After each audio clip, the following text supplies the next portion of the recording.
मैं आपको एक चीज बताना चाहता हूं, वो बाबा साहब से क्यों चिढ़ते हैं।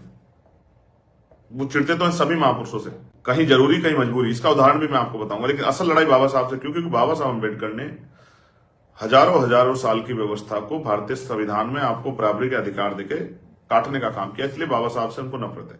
इसलिए बाबा साहब अम्बेडकर की स्टैचू तोड़ी जाती है, इसलिए बाबा साहब अम्बेडकर को बुरा भला कहा जाता है, इसलिए उनके प्रति अपमान के भाव रखे जाते हैं। 1970-78 तक उत्तर भारत में, जैसा काशीराम साहब कहते हैं कि भाई उनको अंग्रेजों का एजेंट दलाल कह के इस तरह के शब्दों का प्रयोग करके उनको, और अब ऊंची जाति के लोग हमारे लोगों से शब्द कहलवाते थे, जिससे कि बाबा साहब अम्बेडकर को लोग जान ना पाए। पढ़े लिखे थे नहीं, जानते थे नहीं। अब जो लोग पढ़ लिख रहे हैं वो बाबा साहब के बारे में एक शब्द नहीं सुन पा रहे हैं।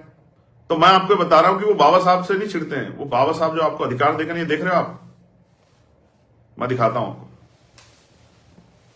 ये देखिए, ये जो कोट देख रहे हैं ना, वो इस कोट से चिढ़ते हैं।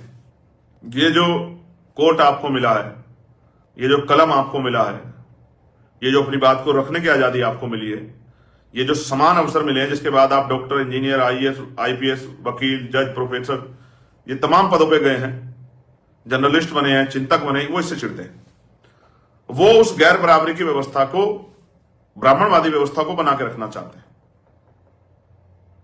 और बाबा साहब अम्बेडकर ने संविधान के जरिए सब लोगों को बराबरी का अधिकार दे दिया। उनकी असल लड़ाई बाबा साहब अम्बेडकर से नहीं, बाबा साहब अम्बेडकर चले गए, लेकिन बाबा साहब अम्बेडकर ने जो अधिकार आपको दिया, असल